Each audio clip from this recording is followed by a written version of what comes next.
Welcome to Cannabis Health Radio, a podcast where we share stories from people around the world who are using cannabis as medicine. The information is meant to raise awareness about the health benefits of cannabis, but should not be taken as medical advice. Now, here are your hosts, Ian Jessup and Corey Yelland. And welcome to another episode of Cannabis Health Radio. I'm Ian Jessup. And I'm Carrie Yelland. The 5-year survival rate for people with esophageal cancer of the esophagus, is estimated at about 20%. If the cancer spreads to other parts of the body, the survival rate drops. Our guest today had stage 4 esophageal cancer that metastasized to her liver, lymph nodes, and kidney. She began taking cannabis oil in March of last year, and 3 months later, she got a scan that showed she no longer had cancer. And joining us from Ontario, Canada, to tell her remarkable story is Carrie Law Lewis. Carrie, thanks for doing this. We very much appreciate it.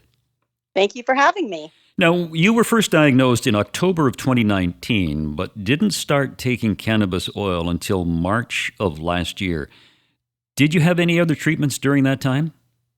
I did. And to be honest with you, when I was first diagnosed, I was not familiar at all with cannabis as any kind of medical help. I went through radiation, and with that, it completely closed my esophagus. So for 9 weeks, I couldn't eat anything. The last 2 of those, I couldn't drink anything. So I ended up in the hospital. While I was in the hospital, things were not looking great for me. And I had stayed up one night and I thought, I got to figure out a way to survive this. I have very young grandchildren. The youngest one wasn't 2 yet. And I thought, I can't expire until he's much, much older, or he's never going to remember me. So I researched and I found this group of people that were talking about this RSO oil and the speco oil and just cannabis as a healer. So I did some research and I stumbled across a company out of California, and that's kind of how it started. So by the time I got out of the hospital, it was January, and I ordered the oil and I talked to a lot of people about it, but I was very leery. I was scared of it. I wasn't sure how it would affect the chemo that I was going to get. So I, spent a lot of time thinking about it and kind of humming and hawing. And finally, I thought, if I'm going to do this, I'm going to have to do this now and just put some faith in it. And I started it on March the 6th, June 5th of the same year. I had a scan and I got my results on June 11th. And I could not believe they were crystal clear. And they have been clear ever since. I had a PET scan just recently because my oncologist is really struggling to kind of make this all make sense for her. And the PET scan came back clean. So they sent down the thoracic surgeon with a scope and did some biopsies of the scar tissue that I have. And they're clear too. And I don't have any other reason for this other than that cannabis oil. But it's fantastic, isn't it? It's fantastic. And I'll be honest with you, the first week or so when you start taking it, I was never, I don't know, can I say pothead? You can say anything you want. Before this. So it really did kind of hit me hard the first few weeks. And I mean, I was trying to go to work every day and I still was doing treatments. So, I was really surprised. And the first time I took it, I felt very anxious about it. And then once I thought, you have to make your peace with this and just relax into it. I love it. I still take it every day. And you That's should. good to hear because oftentimes people stop taking it and that's when it comes back. Exactly. Oh, I will never stop taking it. And I mean, I agree with you. I think if you stop taking it, then the cancer probably does return.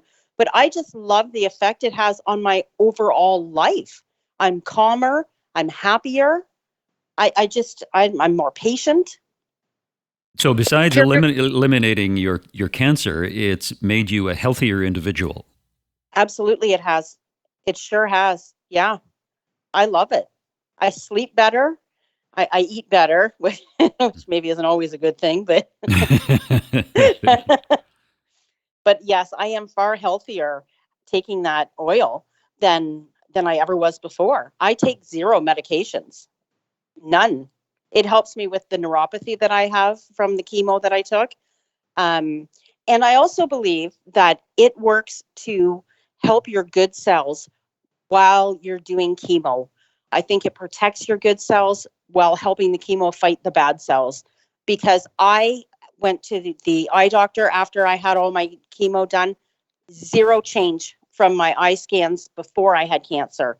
Normally, your vision is affected by chemo. Same with your teeth. So many people end up having teeth pulled after chemo. And I went to the dentist after my treatments, and my teeth are perfect. And I truly believe the cannabis is protecting the rest of my body. Well, I can certainly tell you that people who choose to do chemotherapy, if they do it in conjunction with oil, come through it far, far better by a country mile. Yes. Not only in the severity of the side effects, but also in how effective the actual chemo is. So, Absolutely. Carrie, when you first started taking the oil, so that first dose, like how much did you take? What was your regime? How did you build up, etc.? So I started with tinctures first. So I started just 3 drops under the tongue of the tinctures 3 or 4 times a day. And then once I finished the tincture bottle, then I switched to the oil. I guess the tinctures were to kind of help me build up a tolerance for the oil. And I started with a half a grain of rice of the oil. And I'll be honest with you, it leveled me. I started it on a weekend because, like I said, I was still working. So I started it on a weekend, and I never slept so good in all my life. Yeah, it's usually the first thing I hear.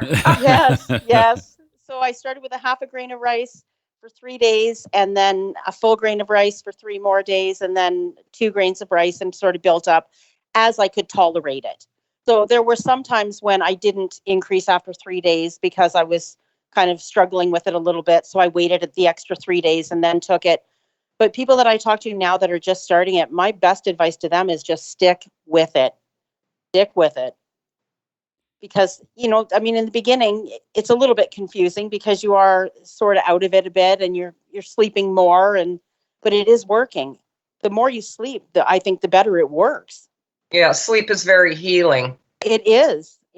And I want to say too, the entire time I have not taken one pain pill since I started this oil. And to go through stage 4 cancer with everything that entails, including the chemo, I never took one pain pill, not a Tylenol, nothing. Yeah, amazing. So the oil that you did, was it a multi-strain oil? No, I don't believe so. It's just an indica. Okay, but it wasn't made from different types of indica? I'm not 100% sure of that. Yeah, actually. You're not sure. Okay. Yeah. Do you know approximately, Carrie, what the THC level was in the stuff you were taking? Yes, I believe that the stuff that I'm taking now, which is a maintenance, is 35%, but I think before that it was 70%. Okay, yeah. So I'm just going to put a disclaimer in here, or whatever you want to call it, folks. So if you're fighting cancer, 35% THC is not going to do it.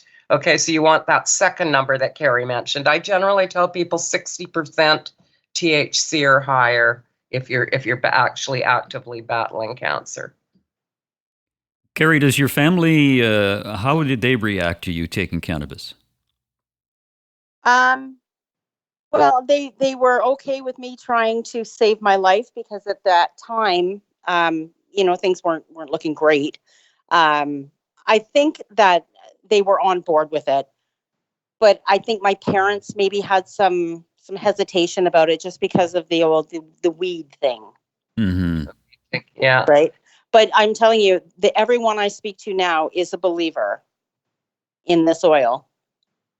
And Well, go ahead. I was going to say, I had people say to me that before hearing about this oil, that if they had been diagnosed with cancer, especially stage 4, that they probably would not have done the chemo and sort of just let the chips fall where they may. But now, having seen how well this oil works, they're all in. Yeah. And I know people who now take it to lower their blood pressure, to help with MS. It's amazing. It's not just for cancer. No, I say show me a disease condition this doesn't at least help. That's exactly. For sure. That's for sure. So, Carrie, at the height of treatment, How much were you taking a day? I was taking, a day. I was taking between 10 and 12 grains of rice 3 times a day. So 30 to 36 grains of rice, which I think is a full gram, right? Gram. I think, approximately a gram. Yeah. yes, because I Yeah. think about 33 grains is a gram. So yeah, About a gram. Yeah. But that's what I was told too, was that you have to get it's 60 grams within 90 days is the true protocol, right? Yeah, well, that's all, Carrie, that's all kind of gone out the window because 60 grams of what? An oil that's, for sake of argument, 82% THC, 7% CBD, 2% CBN. How many cannabinoid receptors does the person have? Right. All that comes into play. So generally now I sort of say to people that's kind of gone out the window. Okay. Along with the gram a day. I mean, that I just stress to people that a gram is just a guideline. Right. Some people need more, some people need less. Generally, a gram is enough to take care of things. But, I have cleared a number of people on less than a gram a day. Wow. Myself included. So, everybody is different, but definitely, if I was dealing with stage 4 esophageal cancer, I would be pounding a gram a day in. Sure. Because esophageal cancer, and I don't need to tell you, is not one of those cancers where there's a lot of happy endings. Nope. There just is not, I believe for stage 4 that the survival rate is 4.2%. It's very dismal. Have you bought lotto tickets? I can't afford them after all the weed. Carrie, when you when you were taking the oil, you were continuing to work? Yes, I did. How did that work out? For the most part, it was okay. There were some days, of course, that I didn't go in. Mm-hmm. I mean, you can't. So.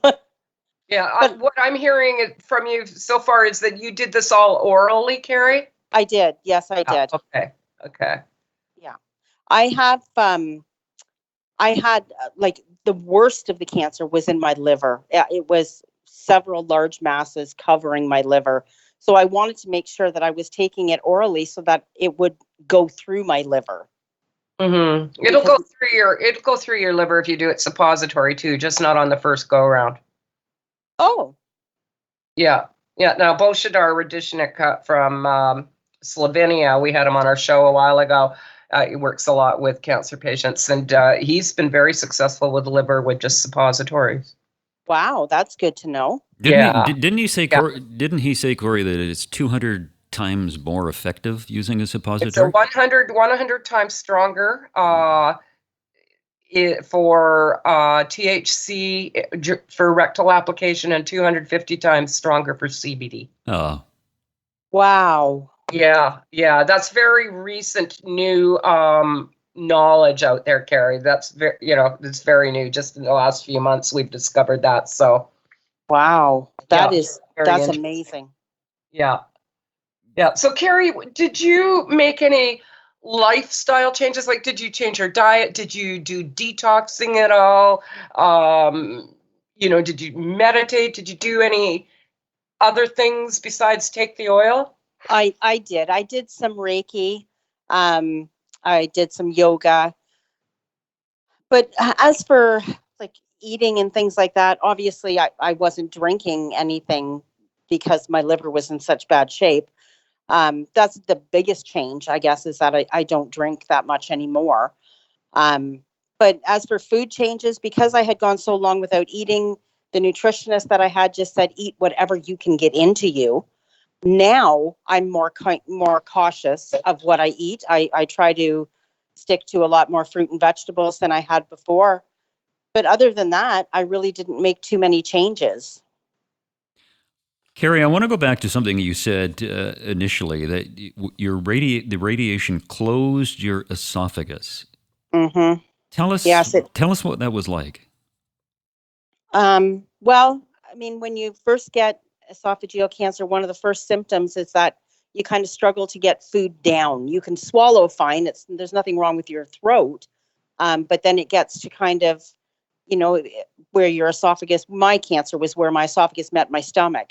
So I could get food down to there and then no further. In the beginning, I could get it down with some water. But then once I started radiation, the scar tissue that it caused and the inflammation from the radiation just shut my esophagus completely. I didn't even have a pinhole, and it was awful. It was scary. And without food for so long, that does a lot to your mind. And how long did this last for you? 9 weeks with no food. 9 weeks. Yeah. And then I ended up in the hospital where I was given they call it a dilation, and they just go down into your esophagus. And I'm not sure what kind of a tool even to describe it as, but like a long, skinny stick almost goes down there, and it sort of opens up your esophagus. So the thoracic surgeon that went down to do that for me, he said, I tried. I couldn't get you where I wanted you to be, but we've got you a little hole that you can get some liquids down. But he said, you probably will be on a liquid diet now. And I thought, okay, honestly, that was good news to me because I hadn't been able to have anything. So that I was still in the hospital. I ended up staying in the hospital because from a bad IV, I ended up with an infected blood clot in my arm. So while I was in there, I wasn't getting any food anyway. I was NPO the whole time I was in there. And when I came home, I thought, well, I just want to try a little bit of this or a little bit of that. I figured if I could get liquids down, why couldn't I get something like yogurt or applesauce? And I just started that way. And slowly but surely, I eat everything now. I eat steak, I eat bread, I eat cheese. Wow. That is, that's remarkable. I suspect that the doctors didn't hold out much hope for you. None. I saw 8 different doctors in the beginning. All of them, gave me their condolences and told me how sorry they were because at that time I was 49 years old, that I probably would not survive 12 months. One doctor told me that, and in his words, you'll be dead in 2 months. I love those guys. It's just so cold. So uplifting. Exactly. But then I met my oncologist and, she sort of said the same thing in the beginning. There's not a lot of hope here. And, we can do some palliative stuff to help you through, but ultimately you should probably prepare. And she said to me, do you know what the statistics are on this? And I said, sure, I do. Like, we all Google it before we go in to see the doctors. And I said, I do. But these statistics are in general for 62-year-old men. And I don't see any statistics for 49-year-old women. So I don't fall into that group. Mm-hmm. So she said, okay, if you want to try, we'll give it a try. And I thought, yep, I sure do. What are the doctors saying now? Well, now it's a different story, isn't it? So I have a kidney doctor who just kind of follows me along because the cancer I had in my kidney was from the esophageal cancer, so he didn't get too involved. But he does follow me along and check in with me. And I had said to him, I'm getting all these clean scans. And in the beginning, he said, enjoy the reprieve while you have it, but it probably is not going to last long. And then I got this clean PET scan, and then I had these biopsies come back clean that I don't have any cancer in my body anywhere right now. And he's just overjoyed. Same with my medical oncologist. My family doctor actually called me to congratulate me. They're just in awe. I find it a little bit disheartening that when I try to tell them, I'm taking the CBD oil, this is what I'm doing, they don't really want to hear it. You're taking CBD or THC? Well, I'm taking both. I'm taking it's a FECO oil that I'm taking, the full extract. Okay. I just want to be really clear on that, Carrie, because so many people think CBD alone will kill cancer. And I cannot tell you how many patients we have lost. So to be really clear, Carrie took THC. Yes, I did. Thanks. And I just am a little bit disheartened that the doctors don't really want to hear it because somebody should be doing studies on this. Yeah, I think there are thousands of studies done on cannabis over the last number of years, but the medical profession always would like us to believe that there aren't. Right. And who's the fellow, Corey, that we interviewed a couple of years ago in Washington State? You got a better memory than I do. Which fellow? The cannabis expert. Ethan Russo. Ethan Russo. Yeah. Ethan Russo says there are Neurologist, I believe. Yeah, there are thousands of studies, but the doctors have not had them be presented to them by the pharmaceutical reps, so they're unaware of them.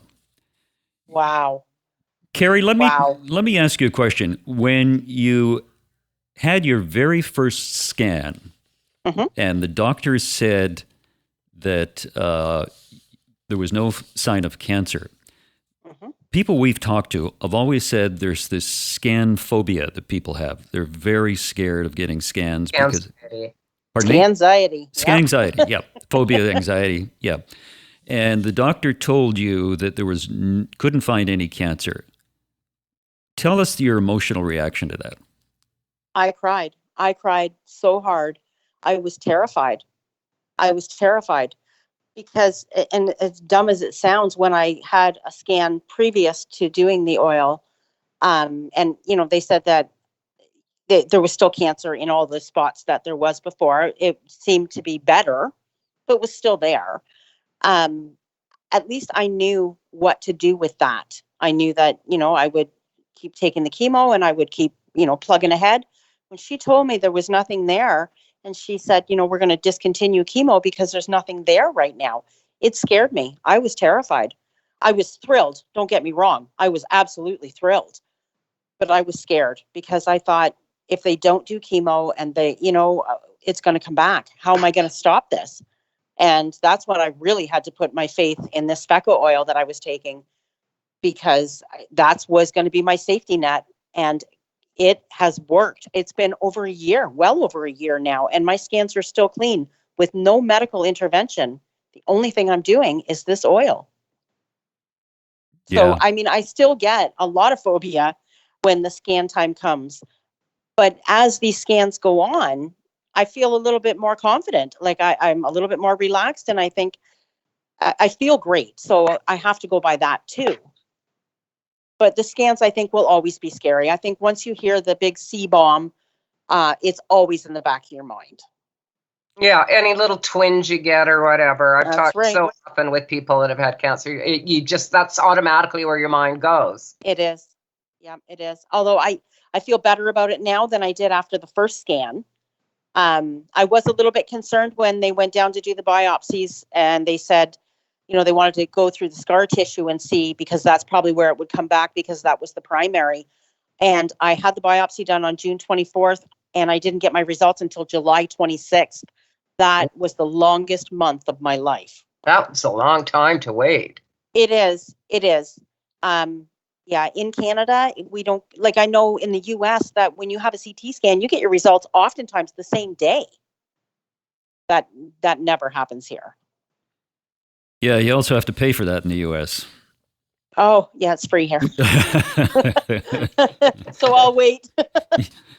You must have been delighted, though, when you had your CT scans, your PET scans, and biopsies, and they said, at this point, we're considering you cured. Yes, those were their words. And I cried, and I was just so happy. And I thought, I can finally put a period at the end of this. It just sounded very, I don't know, they were very sure. Because before, when the scans would come, they would say, we'll scan you again in 3 months, enjoy this remission. And when I asked after the last batch of stuff that I just had done, how long can I expect this remission to last? The thoracic surgeon said to me, it's not remission anymore, Carrie. He said, we're calling this a cure. Wow. That's amazing. Excellent. Well, that's amazing for a doctor to say that. Amazing. Absolutely amazing, because these are the same doctors who couldn't commit to any kind of positivity in the beginning. Mm-hmm. Not that they didn't want to. I mean, they were nice enough, but they go by the textbook and they go by the facts. But the textbook and the facts, experience as well. I'm sure. Yes, but that doesn't apply to everyone. No. And I really do promote this oil to everybody. I have a company that I use. I don't know if I'm allowed to say their name, I use no. We'd prefer if you didn't. Okay. Yep. Yep. This company in California, they are fantastic, and I No, have no, because Carrie, what happens more often than not when people order online is they get scammed for yes. thousands of dollars. Yep. Yep. You know, obviously you've sort of found a gem in amongst the rubble, but you know, historically that's not the case. I run into people every week that have been scammed online. I see it too. I belong to a couple of groups, and I see it all the time, and my heart just breaks because it's so expensive, and these people are so desperate. I know, it's just awful. Yeah. Carrie, one of the questions I wanted to ask you is what was the hardest thing for you to deal with in going through this whole process of cancer and recovery? Well, the hardest thing was having to think about my daughter and my grandchildren and my husband living without me. I mean, they would be fine. They would all be fine. But that was the worst part for me was trying to be okay with not being here for my family. But since, like, obviously I've done fairly well with this, and I am very blessed, and I know that. Now the hardest part really is just trying to explain to people that I'm not sick anymore. And your physical health has improved. I would suggest it's probably better now than it was many years prior to your diagnosis. Exactly. I feel very clear. Like I just feel very, I don't even know what the word is. I feel good. I feel very clear-headed, and I feel lighter. I'm not. I'm still the same weight I was before I got sick. But I just inside feel much lighter. Yeah, it's truly remarkable. And your husband was very supportive through all this? He was indeed. Yep, he sure was. Yeah, there was no question when we found this oil about the cost of it or any of it. He's been extremely supportive. You know, when you say that, we interviewed a fellow last week, Robert Ladd in rural Michigan, who cured himself from, I don't want to say the word cure, but no longer has pancreatic cancer and hasn't had it for 7 years. But he said two things that were important. One is you have to have a caregiver to help you through this. Yep. And the second thing is a positive mental attitude that this isn't going to be me. That's exactly right. Yep. Yeah. With him, he got mad. He got PO'd. Yeah.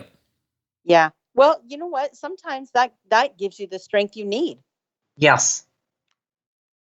Yes. No, my husband was fantastic. And especially in those first few weeks when you are a little bit out of it while you're building up a tolerance, he was looking after the house and he was great. And he was looking after me, which I think is a lot.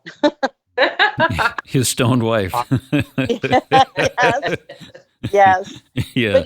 But that fella is absolutely right. A positive mental attitude. I really think you fight this disease first in your head and your body will follow. But you have to stay positive. Yeah, very well said. Yeah, excellent. You have to, well said, yeah. You have to stay positive. And I think it's four things. I really think it's your mental attitude. It's listening to your doctors because you do need them. It's God. I put a lot of faith in God. And I think, too, it's having a good support system around you, because there are days when you aren't going to feel as strong and you aren't, like, mentally. And it's nice to have somebody coming along behind you to say, let's go, keep moving. Right. Carrie, it was fantastic to hear your story. And we're so pleased that the doctor said that you're cured. It wasn't us, it was the doctor. And it's fantastic. And we thank you for reaching out to us and wanting to tell your story. We greatly appreciate it. Well, thank you for having me. I know that the stats on this cancer are so bad, and I just want to try to give somebody out there some hope. Just hang on, try the oil. It does work. Absolutely. Thanks, Carrie. We appreciate it. Thank you. Have a great day. And we'd like to thank Carrie for reaching out to us and wanting to tell her story. Are you looking for quality RSO or have questions about how to take it? Al Morenton with MyFitLife is our new trusted wellness partner, and Al is offering something really special for you, a completely free 30-minute consultation to discuss your specific health challenges. Al will give you honest advice about his cannabis products and wellness supplements that might help your situation. Ready to get real answers? Go to myfitlife.net/cannabis health to schedule your free consultation and mention Cannabis Health Radio to receive 20% off anything you decide is right for you. Thank you for listening to Cannabis Health Radio.